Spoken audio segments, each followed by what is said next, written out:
ആ നിർത്ത് നിർത്ത്. എന്താ സാർ? ബുക്കും പേപ്പറും ഉണ്ടോ? ബുക്കില്ല, പേപ്പറുണ്ട് സാർ. വായിച്ചിട്ട് തരണേ. ഇതല്ല, വണ്ടിയുടെ ബുക്കും പേപ്പറും ഉണ്ടെങ്കിൽ അതെല്ലാം എടുത്തോണ്ട് സാറിന് എടുത്തേക്കല്ലേ. കൊണ്ടുവാടോ. ഇത് നമ്മുടെ സാറല്ലേ? അതെ, ഞങ്ങൾ പഴയ ഫ്രണ്ട്സാ. ദൈവം അന്ന് ഏത് കാലിനായിരുന്നു? ഇത് തന്നെ ആയിരിക്കും. അയ്യോ കാലുവയ്യേ. സാർ നമസ്കാരം. ഞാൻ പ്രത്യേകം പറഞ്ഞിരുന്നു ഈ വണ്ടി കണ്ടാ പറയണോന്ന്. ആണോ? അത് ശരി. എന്നിട്ട് അയാൾ വളരെ റഫ് ആയിട്ടാണല്ലോ സാർ എന്റെ അടുത്ത് പെരുമാറിയത്? അയാളോ? നമുക്ക് അയാളങ്ങ് സസ്പെൻഡ് ചെയ്താലോ? എങ്ങനെ?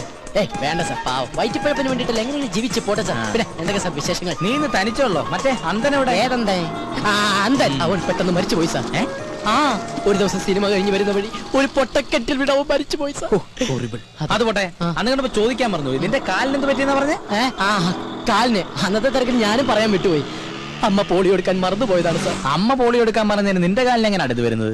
അമ്മ എന്റെ കാലിനാണ് സാർ പോളിയോ എടുക്കാൻ മറന്നുപോയത്. പാവം അമ്മയല്ലേ സാർ. ഇപ്പൊ എവിടെയാണോ എന്തോ. നീ വിഷമിക്കണ്ട, ഇത് ചികിത്സിച്ച് ഭേദമാക്കാൻ പറ്റിയ ഡോക്ടർ എന്റെ കയ്യിലുണ്ട്. നമുക്ക് അയാളൊന്ന് കണ്ടാലോ? പിന്നെന്താ, നമുക്ക് അദ്ദേഹത്തെ സൗകര്യം പോലെ പിന്നീട് ഒരിക്കൽ പരിചയപ്പെടാമല്ലേ സാർ? പോട്ടെ സാർ. എന്തിനാ പിന്നീടാക്കുന്നത്? ഇപ്പൊ തന്നെ കാണാലോ. ഇറങ്ങി വാടോ ഡോക്ടറെ. ഇത് ഡോക്ടറൊന്നുമില്ല സാറിന് വെറുതെ പറ്റിക്കാട്ടോ. ഇവനല്ലോട് എനിക്ക് കാശ് തരാനുള്ള പാർട്ടി. സാർ എന്നോട് ക്ഷമിക്കണം സാർ, എത്രയും പെട്ടെന്ന് ഞാൻ കാശ് തിരിച്ചു കൊടുത്തോളാം. കൈക്കൂലി പണിക്ക് തരാം. സാറിന്റെ പിറക്കാതെ പോയി അച്ഛനെ പോലെയാണ് അല്ലേ? കുറെ നാളെ നീ എന്നെ പറ്റിക്കാൻ തുടങ്ങിട്ട് ഇട്ടല്ലോ സാർ. കാശും തരൂല, ഇപ്പൊ കളിയാക്കാനും തുടങ്ങി. ഇവരങ്ങനെ വെറുതെ വിടരുത് സാറേ. ഇന്നത്തോടെ നിന്റെ കംപ്ലീറ്റ് തരികണേ നിർത്തിക്കൊണ്ട് മനസ്സിലായല്ലോ. ഈയുടെ കാശ് കൊടുക്കും. ഒരു 2 വർഷം, ഒരു 2 വർഷം പോലും ചോദിച്ചിട്ട് സമയം തന്നില്ല. അതുകൊണ്ട് ഒരു 10 ദിവസം. എന്ത് പറയുന്നു? സാറ് പറഞ്ഞ കുഴപ്പമില്ല, ഞാൻ ഓക്കെ. എന്താ സാറിന് വിശ്വാസമില്ലേ? സാർ ഉറപ്പ് പറഞ്ഞു. ഉറപ്പാ, ഞാൻ തന്നില്ലെങ്കിൽ സാർ തരും ഇല്ലേ സാർ? 10 ദിവസത്തിനകം ഈയുടെ കാശ് നീ കൊടുത്തില്ലെങ്കിൽ പിന്നെ നിനക്ക് കല്യാണം കഴിക്കാൻ പോലും പറ്റിയല്ല. അതെന്താ സാർ? 3 ദിവസത്തിനുള്ളിൽ തന്നെ കൊടുത്തു. അതായിരിക്കും നല്ലത്. പോരേടോ. മതി, വലിയ ഉപകാരം സാർ. എന്നാ സാർ ഞാൻ അങ്ങോട്ട്. എങ്ങോട്ട് പോകുന്നു? ഇയാളെ കൊണ്ട് വീട്ടിലാക്കിട്ട് പോയാൽ മതി. Okay sir, best of luck. Bus സ്റ്റോപ്പിലേക്കല്ല, വീട്ടിലേക്ക്. Okay sir. ഞാൻ എന്തിനാ ചോണ്ടേ?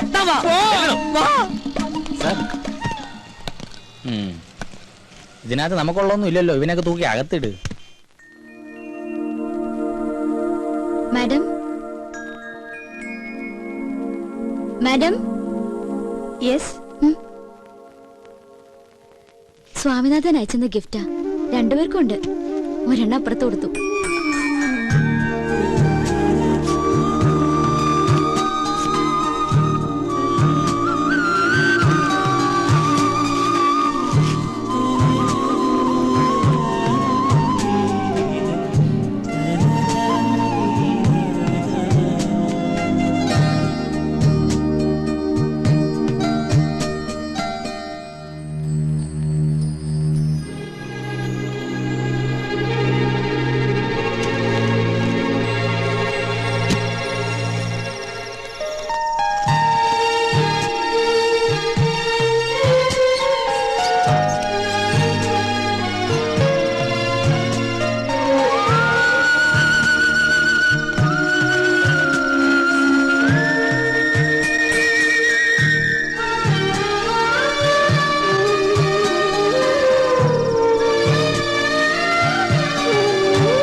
എവിടെയായിരുന്നില്ല ഇത്രയും നാളും?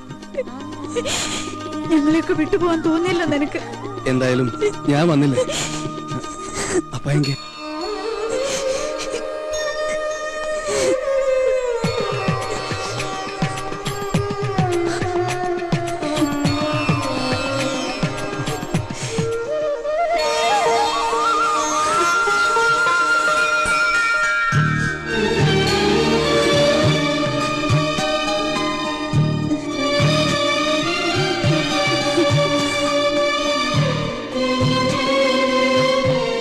ഇനി നീ ഞങ്ങളെ വിട്ടു പോവില്ലെന്ന് വാക്ക് കൊടുക്കുന്നുണ്ട് അമ്മാവുക്ക്. അമ്മയ്ക്ക് മാത്രമല്ല, ദാ രണ്ടുപേരോട് ഞാൻ സത്യം ചെയ്യുന്നു, ഇനി എന്നും ഞാൻ നിങ്ങളുടെ കൂടെ ഉണ്ടാവും.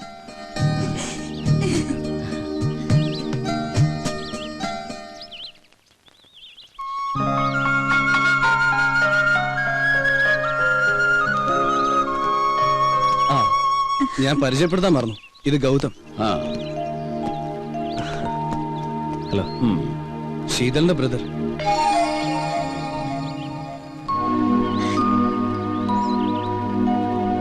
ഓ സോറി, അപ്പാക്ക് ശീതൾ ആരാന്നറിയില്ലല്ലേ? ഇല്ല. വരൂ. ഞാൻ വിവാഹം കഴിക്കാൻ പോകുന്ന പെൺകുട്ടി.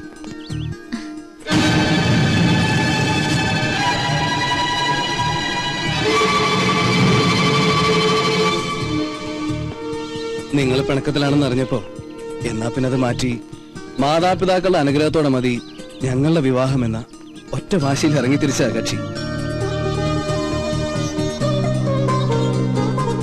എന്തായാലും പിണക്കൊക്കെ മാറ്റി എനിക്കിവരെ പഴയ പോലെ തിരിച്ചു കിട്ടിയല്ലോ, അത് മതി. ഗോപൻ, അരവിന്ദേട്ടനല്ലേ? ഏയ് കൊറേ നേരം ഒരാളോട് നിക്കാൻ തുടങ്ങിയിട്ട്. മാമ? മാമേ, അത് വേറെ പറയുന്ന ആള്. അമ്മാവന് சொல்றா.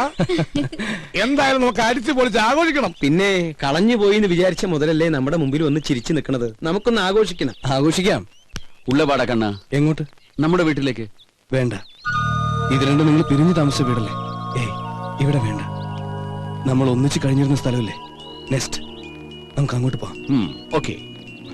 മടങ്ങിപ്പോണവരെ ശീതളും ഗോതവും അവിടെ താമസിക്കട്ടെ. അതെ, അപ്പൊ സമയം കാണണ്ട, നമുക്ക് വേഗം പോവാൻ. നമുക്ക് അങ്ങോട്ട് പോകണ്ട, ഞങ്ങൾ അങ്ങോട്ട് പോയിക്കോളാം. നീ ചിരിക്കണ്ട, നീ പഠിച്ച കള്ളിയാ. ഐ എം സോറി അങ്കിൾ, നിങ്ങളോടെല്ലാം പറഞ്ഞാലോ എന്ന് പലവട്ടം ആലോചിച്ചതാ. പിന്നെ തോന്നി ഒരു സർപ്രൈസ് ആയിക്കോട്ടെ എന്ന്.